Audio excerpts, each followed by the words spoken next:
Bonjour à toutes, bonjour à tous, c'est Garo Jomoyen avec vous sur les ondes de Choc FM 105.1.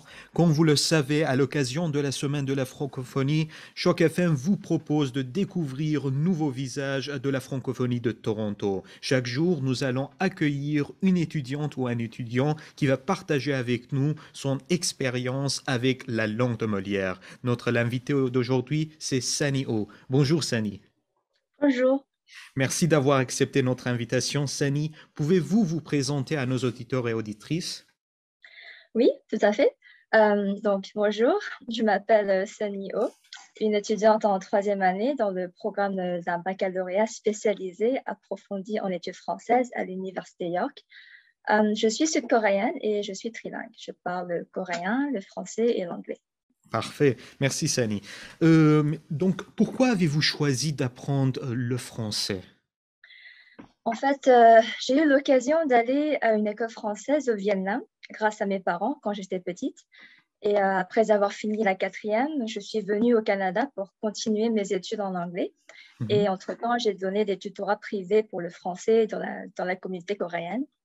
Et quelques années plus tard, je me suis mariée avec un Français qui m'a donné l'envie de m'améliorer dans ma façon Excellent. de communiquer en français. Mais cependant, je lui apprends le coréen, bien sûr.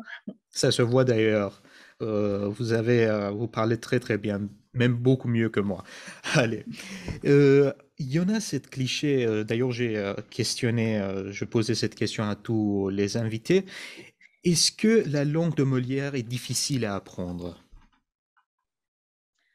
Euh, je dirais oui.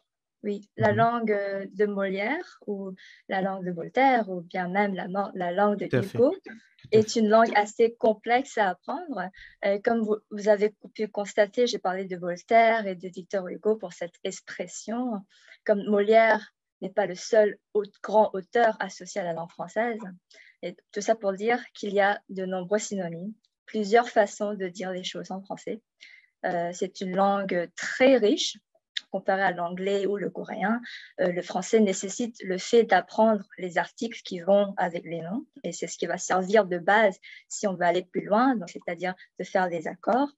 Ouais. Et c'est étrange d'associer un genre à un objet comme cette chaise qui est au féminin, mais je pense que ça fait partie de la beauté de cette langue. Je vois, comme vous parlez plusieurs langues, d'ailleurs, ça permet de faire une comparaison entre les langues. D'ailleurs, vous êtes francophone maintenant. Alors, qu'est-ce que ça signifie pour vous, être francophone? Être francophone est un avantage.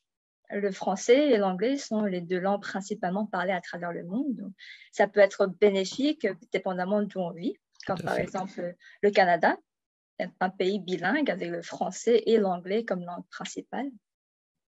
Oui, je vois. Donc, selon vous, quels sont les avantages d'être francophone ou d'être bilingue ici en Ontario ou à Toronto? Je pense qu'être bilingue en Ontario permet d'avoir plus d'opportunités au niveau professionnel et d'avoir accès à plus d'offres compétitives au niveau salarial. Tout à fait. Et tout à l'heure, vous avez dit que vous êtes étudiante à l'université York. Et Oui, comme on se connaît très bien, vous êtes étudiante à Glendon, oui. collège Glendon. Pourquoi avez-vous choisi Glendon? J'ai choisi Gladden non seulement par rapport à la proximité, mais aussi parce qu'il offrait le programme dans les études françaises. Je vois. Alors maintenant, je vais vous poser des questions express. Le concept est assez facile. Vous allez essayer de répondre à ces questions en un mot ou en phrase. Donc, vous êtes prête? Oui, Allez, on commence. Quel est votre mot préféré en français? chou. Chou. Oui. Comme j'avais Intérêt. mentionné que la langue française est riche, ce mot polysémique n'est pas toujours employé dans le cadre culinaire. Tout à Ça fait. peut être appliqué au terme affectif. D'ailleurs, j'appelle mon mari mon chouchou. Donc, Ah, c'est intéressant, merci. Quel est votre chanteur ou chanteuse préférée?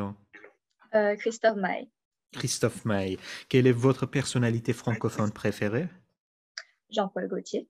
Jean-Paul Gaultier, c'est très intéressant. Quel est votre livre préféré?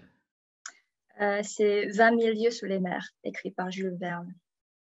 Ok, je savais pas. Quelle est votre citation préférée? Ça vient de Paul Valéry. Paul Valéry. L'éducation ne se borne pas à l'enfance et à l'adolescence. L'enseignement ne se limite pas à l'école. Toute la vie, notre milieu et notre éducation, et un éducateur à la fois sévère et dangereux. Excellent. Une dernière question. En un mot, comment imaginez-vous l'avenir de la francophonie, d'abord en Ontario et puis au niveau mondial?